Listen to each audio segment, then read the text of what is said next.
오늘 말씀은 요한복음 11장 45절에서 57절 말씀입니다. 마리아에게 와서 예수께서 하신 일을 본 많은 유대인이 그를 믿었으나 중에 어떤 자는 바리새인들에게 가서 예수께서 하신 일을 알리더라. 이에 대제사장들과 바리새인들이 공회를 모으고 이르되 이 사람이 많은 표적을 행하니 우리가 어떻게 하겠느냐. 만일 그를 그대로 그냥 모든 사람이 그를 죽일 것이고 그리고 로마인들이 와서 이 땅과 민족을 빼앗아가리라 하니 그 중에 한 사람 그 해의 대제사장인 가야바가 그들에게 말하되 너희가 아무것도 알지 못하는도다. 한 사람이 백성을 위하여서 온 민족이 나가지 않게 되는 것이 너희에게 유익한 줄을 생각하지 아니하는도다 하였으니 이 말은 스스로 한 게 아니요 그 해의 대제사장이므로 예수께서 그 민족을 위하시고 또그 민족과 위하였다. 뜻하신 하나님의 자녀를 모아 하나가 되어 주실 것을 미리 말하니라. 이날부터는 그들이 예수를 죽이려고 모의하니라. 그러므로 예수께서 다시 유대인 가운데서 드러나게 하지 아니하시고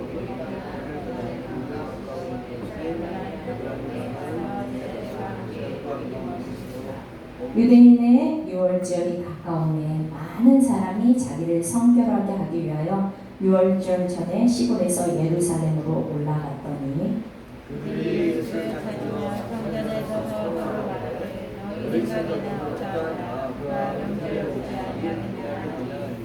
이는 대제사장들과 바리새인들이 누구든지 예수 있는 곳을 알거든 신고하여 잡게 하라 명령하였음이로라. 아멘. 오늘 말씀은 한 사람의 죽음으로 모두가 사는 길이라는 주제로 함께 말씀을 나누고자 합니다. 이 앞전에 나온 이야기는 죽은 나사로를 예수님께서 살리신 이야기였습니다. 죽은 나사로를 살리실 때에 예수님께서는 나사로가 죽기까지 유하셨다가 죽었다는 소식을 듣고 그곳에 갔습니다. 예수님께서 그곳에 늦게 간 이유는 많은 사람으로 인하여 하나님의 영광을 보게 하기 위함이라고 했어요. 그래서 정말 이 나사로의 죽음은 많은 사람들에게 예수님은 하나님의 아들이 맞아 라는 믿음을 갖게 했습니다. 그래서 45절에 보니까 하신 일을 본 많은 유대인들이 그를 믿었다라고 했습니다. 예수님이 하신 일, 어떤 일? 나사로를 살리신 일. 그 일을 보고 예수님을 믿게 되었습니다. 그런데 중요한 거는 믿었으나예요. 믿었으나 믿는 자가 있었어요. 그런데 어떤 사람도 있냐면 그 중에 어떤 자는 바리새인들에게 가서 예수께서 하신 일을 알리니라. 왜 이 사람들은 예수님이 이 놀라운 일을 행하셨는데 그것을 믿지 못하고 가서 알렸을까요? 우리는 그 기적 앞에서 예수님의 능력을 보고도 믿음으로 나아가는 자와 두려움으로 물러서고 있는 두 사람을 마주하게 됩니다. 이 사건을 통하여 어떤 이는 예수님을 믿게 되고 어떤 이는 예수님이 사람까지도 살린데 그럼 우리는 어떻게 되는 거지? 그 두려움으로 물러서게 되는데 그 이야기가 47절에 나와요. 그래서 대제사장들과 바리새인들이 공회를 모으고 이르되 이 사람이 많은 표적을 행하니 우리가 어떻게 하겠느냐. 48절 같이 읽겠습니다. 시작. 만일 그를 이대로 두면 모든 나라들이 자기에게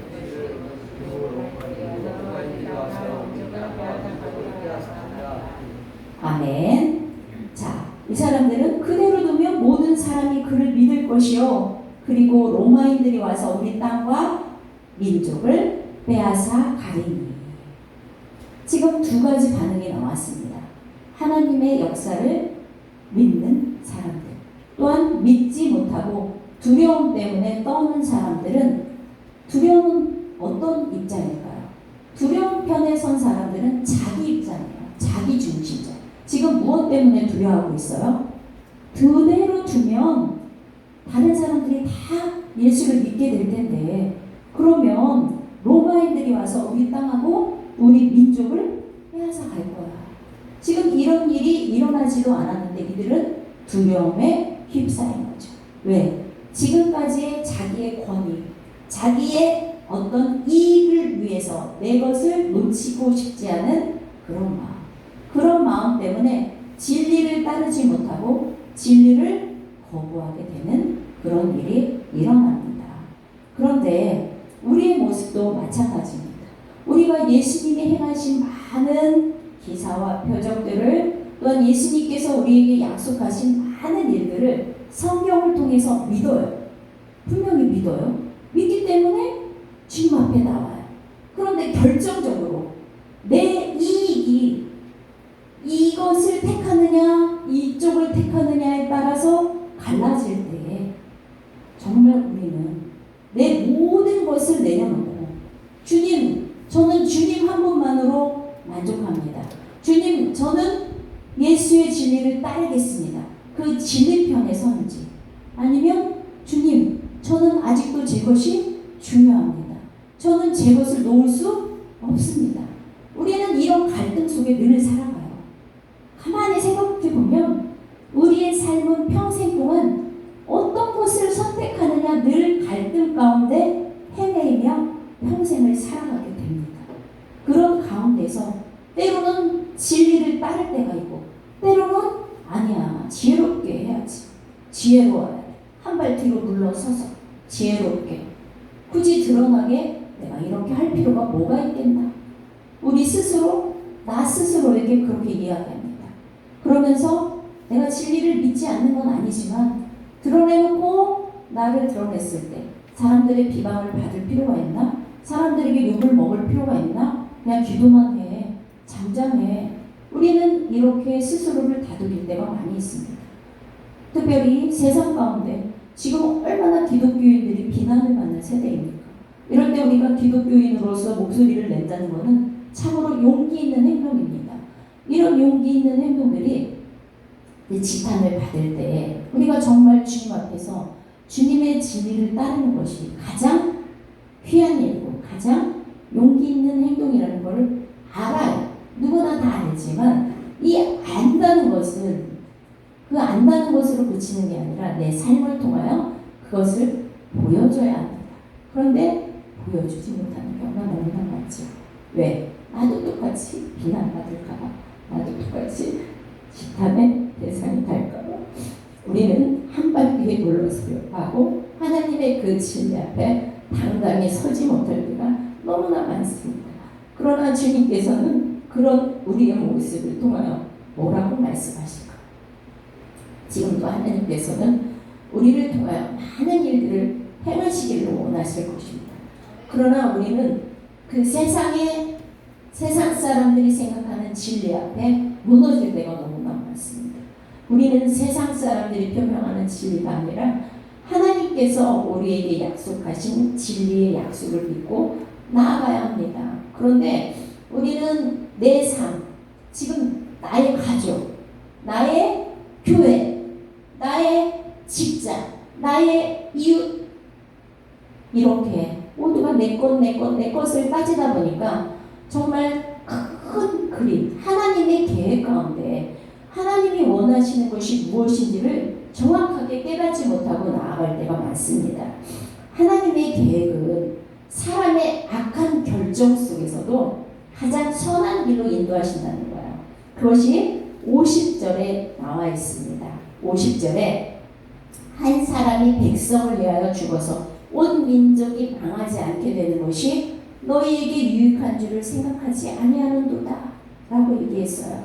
이것은 누가 얘기한 거냐면 대제사장인 가야바가 이야기한 거예요. 그러나 가야바의 마음 가운데는 이게 무슨 뜻이었을까요? 정말 예수님이 죽는 것이 온 백성을 망하지 않게 되는 것이라고 생각해서 이야기를 했을까요? 그렇지 않죠. 이 사람의 마음 가운데는 자기네들의 이익을 위한 거였어요. 그런데 이 요한복음을 쓴 요한은 밑에 51절에 뭐라고 이야기했어요? 이 말은 스스로 함이 아니야. 예수님께서 그 민족을 위하시고 그 민족만 위할 뿐 아니라 흩어진 하나님의 자녀를 모아 하나가 되게 하기 위하여 죽으실 것을 미리 알아이러라. 아멘. 요한이 이 글을 쓴 건 언제일까요? 예수님이 이미 돌아가시고 난 이후겠죠. 그런데 돌아가시기 전에 이 이야기를 듣고 이 가야바가 한 말은 예수님을 죽이겠다는 이야기잖아요. 지금 예수님을 죽이겠다는 이야기예요. 근데 이 예수님을 죽였는데 결국은 예수님이 돌아가심으로 인해서 어떻게 되었나요? 예수님이 돌아가심으로 인해서 흩어졌던 하나님의 자녀들이 모으게 되고 또 우리가 구원함을 얻게 되고 이런 일들이 일어났던 거죠. 근데 가야바는 예수님이 실제로 그런 말씀을 자기가 한 이야기는 예수님이 실제로 그런 구원의 역사를 이룰 거를 생각하지 못하고 그냥 한 말이에요. 그냥 한 말인데 결과적으로는 하나님께서는 이 일을 통하여 예수님이 십자가에 달려 돌아가실 거를 예언을 하게 하셨고 그 사건을 통해서 많은 사람들을 구원하게 하실 거라는 하나님의 계획을 보여주신 거예요. 그래서 어떻게 보면 이 나사로의 죽음은 아주 큰 하나님의 계획을 보여주셨다고 할 수 있습니다. 무엇이냐면 이 나사로의 죽음을 통하여서 사람들의 마음 가운데 두려움이 생긴 거죠. 예수님을 더 이상 그냥 놔둬서는 안 돼. 예수님을 죽여야 해. 그런데 예수님이 이 땅에 오신 이유를 생각해 보세요. 예수님은 이 땅에 오셔서 우리를 구원하기 위하여 죽으셔야만 했어요. 그런데 예수님은 죽으시기 위해서 지금 하나하나의 순서를 밟아가시는 거예요. 그런데 사람들은 깨닫지 못하죠. 깨닫지 못하고 자기들의 이익을 위해서 내가 어떻게 하면 내 자리를 지킬 수 있을까? 우리의 권위를 지킬 수 있을까? 우리의 것을 빼앗기지 않을까라는 두려움으로 예수님을 죽일 계획을 세우는 거예요. 그러나 그런 악한 계획 가운데에서도 하나님의 계획은 선하게 이루어진다. 아멘. 그렇기 때문에 여러분, 우리 앞에서 내가 생각한 대로, 내가 뜻한 대로 무엇이 이루어지지 않는다고 해서 너무 힘들어하지 않으셨으면 좋겠습니다. 우리의 삶 가운데서 물론 시시콜콜한 거, 자잘한 거 이런 것들을 통해서 하나님이 우리의 일을 관여하시는 것까지는 기대하지 않지만 정말 우리가 주님의 일을 위해서 열심히 했는데 내가 주님의 일을 위해서 최선을 다해서 기도하고 봉사하고 말씀 가운데 서고 주의 길을 따르기로 작정했는데도 때로는 우리의 삶이 녹록지 않을 때가 많습니다. 우리의 뜻한 대로 되지 않을 때가 있습니다. 그거는 내 가정뿐만이 아니라 이 사회도 그럴 수 있고 이 나라도 그럴 수 있고 주님 우리가 이렇게 기도했는데 왜 악한 자들은 점점 더 저렇게 세력이 더 강해지나요? 왜 우리를 점점 어렵게 하나요? 우리의 생각은 낮은 우리의 생각에 머물기 때문입니다. 그러나 이 또한 하나님의 선하신 계획 가운데 있다는 것을 우리는 기억하고 날마다 주님의 그 선한 뜻이 무엇인지 알아가려고 우리가 말씀 가운데 더욱 깨어있고 기도의 자리로 나와야 하는 것입니다. 아멘. 그래서 특별히 우리가 정말 우리의 세상 가운데 돌아가는 상황들을 보면서 저들은 악해, 저들은 나빠 이렇게 서로 정지하는 것이 아니라 정말 하나님이 이때 우리를 통하여 우리는 두려움 앞에 물러서는 자가 되지 않고 정말 살아계신 그 예수 그리스도를 믿는 믿음으로 용기 있게 나아갈 수 있는 자가 되게 해달라고 기도했으면 좋겠습니다. 아멘. 그래서 우리가 정말 내가 예수님을 두려워하여 믿음을 버리고 달아나는 자가 되지 않게 해달라고 정말 내가 죽는 날까지 이 믿음을 신앙을 지킬 수 있는 자가 되게 해달라고 그렇게 기도했으면 좋겠습니다. 함께 기도하시겠습니다. 하나님, 우리는 정말 기적의 역사를 많이 보면서도 때로는 두려움 가운데서 하나님의 복음을, 하나님의 진리를 외치지 못할 때가 많았습니다. 하나님, 우리가 이 세상 가운데서 온전히 지켜야 할 것은 하나님의 말씀 가운데 있는 진리입니다. 그 진리를 훼손되지 않도록 하나님, 우리가 용기 있게 하나님의 복음을 외칠 수 있는 자가 되게 하여 주시옵소서. 이 세상 가운데, 이 나라 가운데 하나님, 기독교의 진리가 훼손되고 너무나 어려운 가운데 있지만 주님께서 모든 것을 다 아시오니 하나님, 우리가 이 시간 기도의 자리로 나아갈 때 모든 길을 열어주시고 주님께서 많은 믿는 자가 용기 있는 목소리를 내게 하시고 우리를 통하여 하나님의 진리가 바로 설 수 있도록 우리를 사용하여 주시옵소서. 감사합니다. 우리가 함께 주님의 이름 부르며 기도의 자리로 나아가겠습니다. 주여